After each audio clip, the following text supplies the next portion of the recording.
Hey viewers, welcome to another game of Casual Pro Gamer. Today we are doing a Zerg versus Terran game, and it is between KeydEverize and WatanabeMayu. Whatever. So I don't know how to pronounce these names exactly, but it's all good. It's going to be just a Zerg versus Terran, so the Terran player starting in the bottom left, our Zerg player starting in the top right. And currently both of them are just producing some workers. An overlord for our Zerg player, not using the extract trick here. Yeah, it's kind of debatable whether that is worth it. I think it gives you a little bit of extra minerals in the end. But yeah, you lose some mining, and yeah, it's not really a big deal either way. So you do gain a little bit of economy off of it, but yeah, all in all, it doesn't really matter.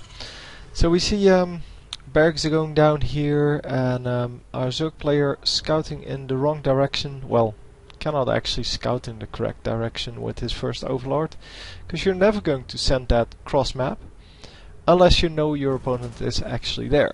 So cross map not forced here, and yeah, that means that he is going to scout his opponent a little bit later, and that's why he sent out a drone scout, making sure that he can actually scout what the opponent is doing and going for fast expansion regardless. So before his spawning pool, and yeah, the drone scout coming out, seeing only one barracks and no refineries, so he knows that he will be fine for now, and he knows that there is a fast expansion coming out for this Terran player.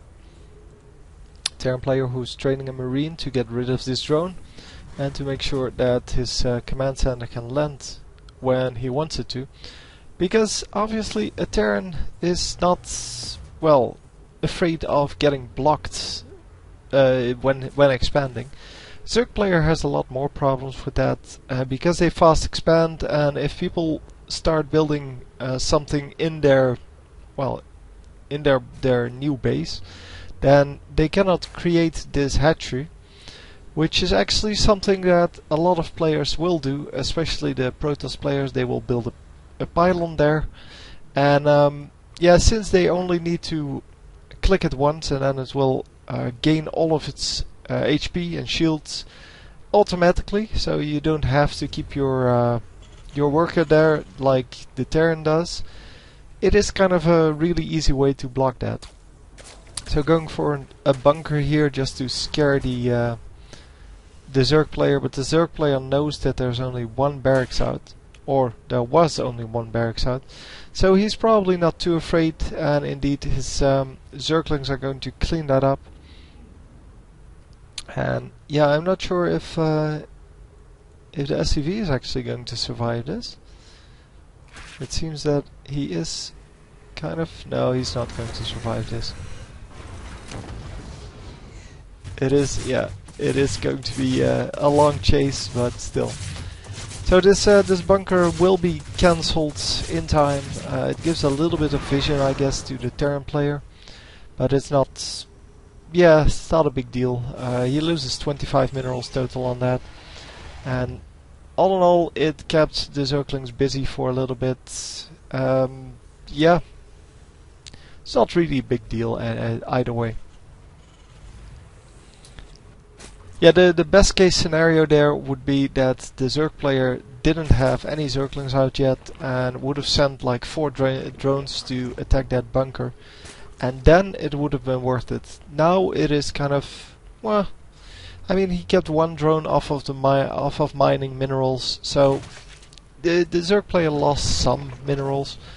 It's just, yeah, it's all very minor things. It's kind of the same amount that you get from the extractor trick, which is not a big deal at all. So an extractor has gone down for our Zerg player here. Oh no, our Terran player, sorry. So that's then a refinery. 2 actually, and he started mining gas while the Zerg player is now starting to mine gas. Yeah, so we will see some higher tech units coming out, some upgrades, things like that. And for now it's mainly drones and SCVs. And for the rest of the army, you can see 3 Zerglings, 4 Queens versus 9 Marines. So both players just playing the economics. And 2 Queens actually creating creep here. Because he only has 2 bases, so he has 2 additional Queens. Just to spread the creep, just to make these creep tumors, make sure that the creep can spread really rapidly.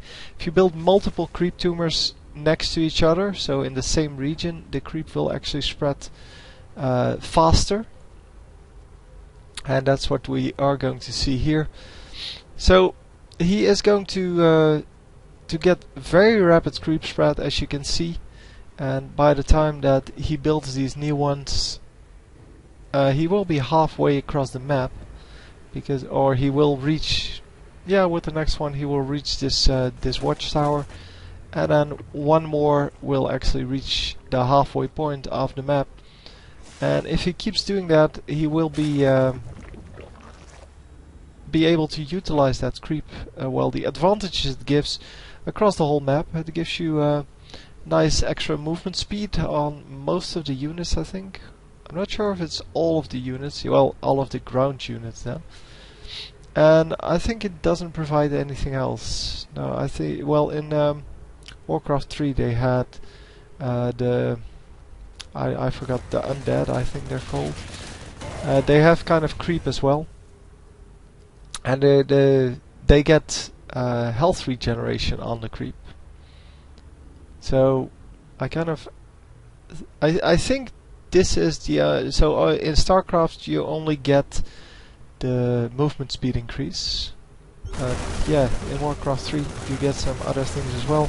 So taking out a lot of creep tumors here, but not managing to get all of them because this one is still alive. And well, not all of them, I mean that there are still creep tumors that can multiply. But yeah, taking out a lot of them here, and the Queens are going to work on more, I'm pretty sure. So Banelings coming out to accompany these Zerglings, and not doing a whole lot. The Zerglings are going to clean this up, but the Banelings didn't really do anything there. But yeah, still 44 Zerglings and 21 Marines on the map. So both players have a pretty decent army to well, to hold off the attacks from the enemies.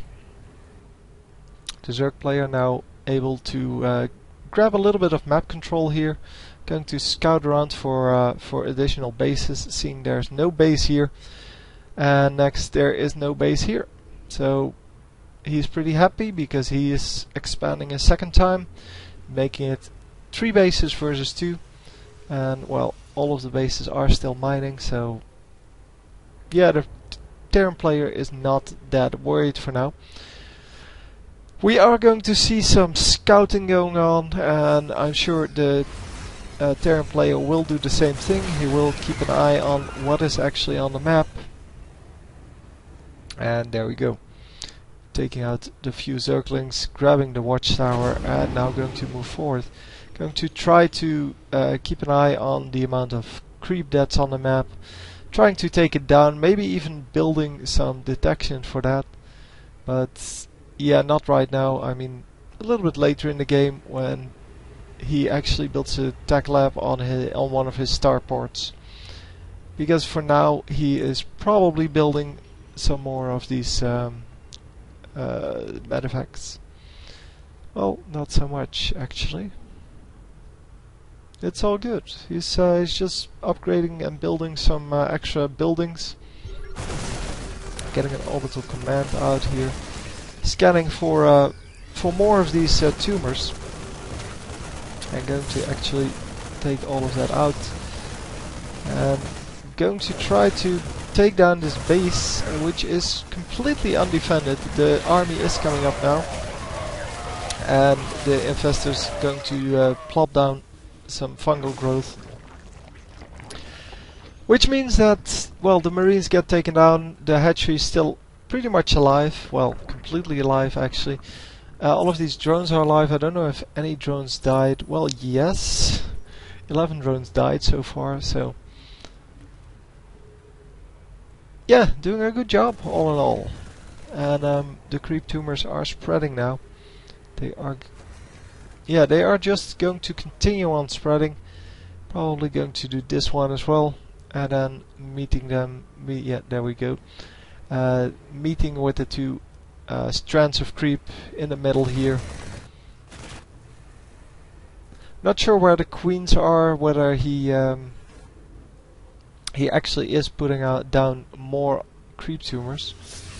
But yeah, now it is the Zerg's player's chance to do some damage here, to try to attack a base, getting some really nice hits in with the banelings. But then the tanks clean up everything. So quite a lot of Marines lost there, but then the Zerglings get smashed by these tanks, and all in all, a fairly even exchange, I would say. So both players continuing on. The Terran player now building his third base. Well, he actually already completed this. Is working on his fourth base. And that means that the Zerg player has to be worried, because equal base Terran will actually beat the Zerg player no problem. Because Zerg units are, well, a little more expendable, so you need to build more of them, and they get sacrificed quite a lot. So they're not as efficient at staying alive as the Terran units are, because the Terran units have like medevacts and they can get repaired and things like that.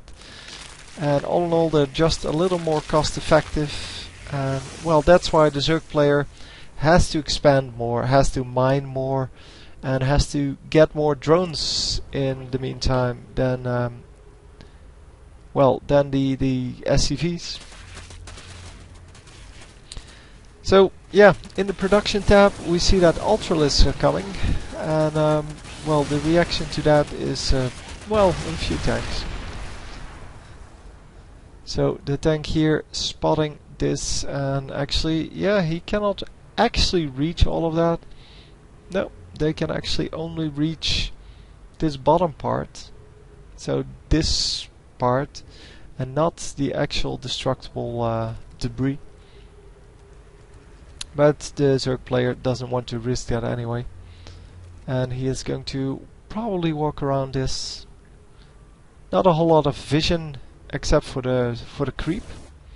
The creep gives a lot of vision, obviously, so he knows that there's nobody there. There's a sensor tower over here. That is interesting.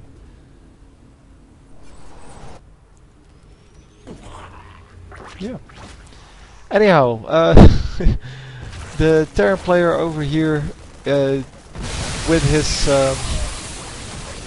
medevacts, and yeah, the medevacts got taken down by the infestors.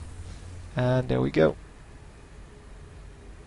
Actually, yeah, well, by the infested Terrans, but they come from the infestors. So yeah, doing a good job of sniping these two dropships. Yeah, medevacts, whatever. And another sensor tower going up. He is definitely trying to keep an eye on where the Zerg army is. This one actually grabbing this ramp, so that means that he can see up until there, and getting up onto the ramp without scouting it. And yeah, the Zerg army was there, the complete Zerg army was there, and he gets completely dominated here. And my mouse cursor is now sort of coma, I guess.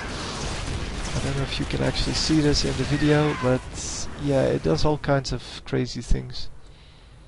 I don't know why it does that. It does that a lot in League of Legends as well. I can reset it by starting up a Flash application, because they actually reset your cursor. But yeah, kind of a weird cursor here. Oh, there we go. We have the cursor back now. I have no idea.